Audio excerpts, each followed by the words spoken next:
Wacan oo wanaagsan dhammaan akhyaarta qiimiga iyo qadarinta inaga mudan ee ku xidhan channelka Reexaan Channel.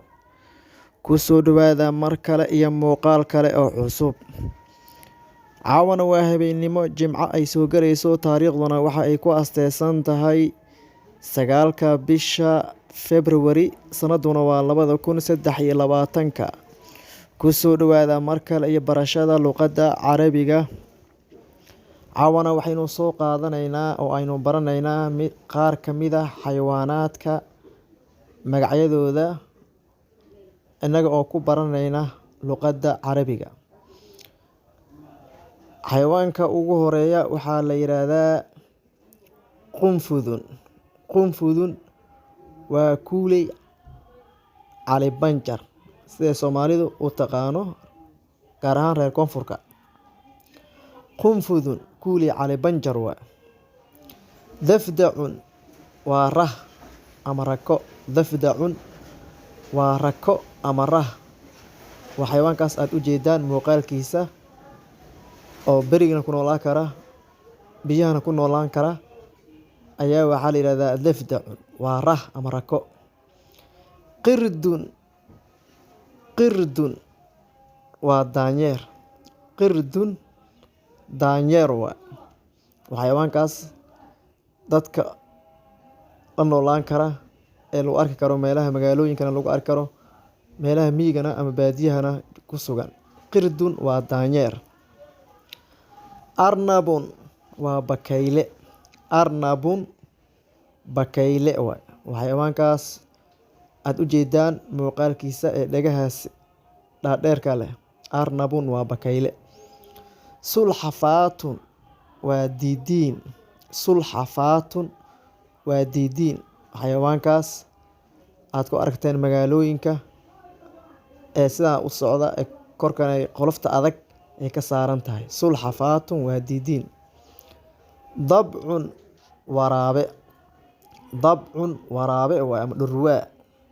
Waa xayawaankaas borboorka ah, sharax borboorka uu saaran yahay oo aadka u jecel hilbaha ayaa la yiraahdaa dabdacun waraabe.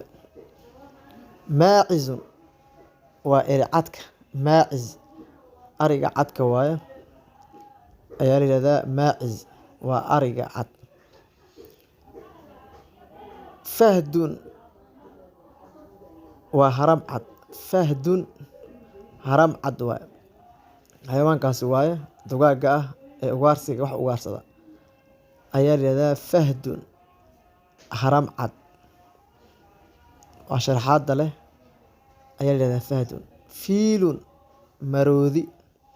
Fiilun waa maroodi. Waa xayawaanka ugu weyn duurjoogta ee faantaas iyo gacantaas dheer leh ayaa waxaa la yiraahdaa fiilun maroodi. Xayawaankaas baaxadda weyn ee muuqaalkiisa aad arkaysaan. Fiilun maroodi. Ximaarun dameer. Ximaarun waa dameer.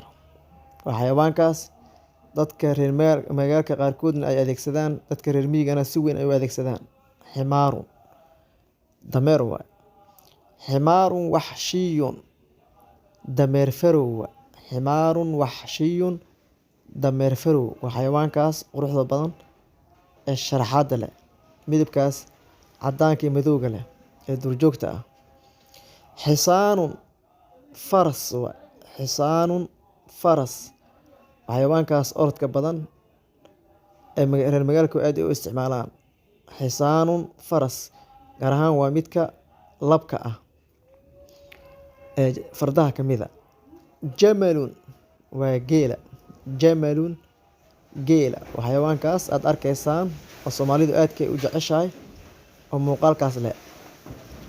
Jamalun geela waa ama geel.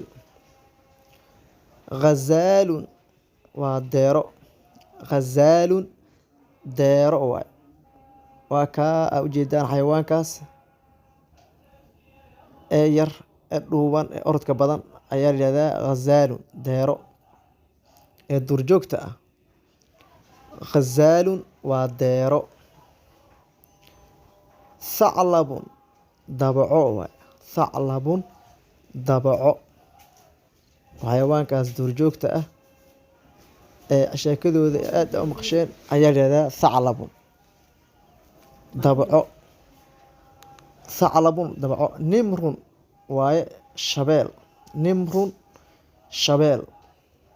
Xayawaankaas aad u jeedaan ayaa la yidhahdaa nimrun shabeel oo duurjoogta ah ayaa loo yaqaanaa nimrun shabeel. Asadun na waa libaax. Asadun waa libaax. Waa xayawaankaas weyn ee ugaarsiga leh ee duurjoogta dhan ay ka baqaan oo loo yaqaano malakul ghaaba. Boqorka duurjoogta. Malakul ghaaba. Boqorka duurjoogta ayaa la yidhahdaa waa asadun libaax. Waata isaga ayaana kusoo koobaynaa casharkeennii koobnaa ee ka socotay aan la socoteen janalka Reexaan Channel.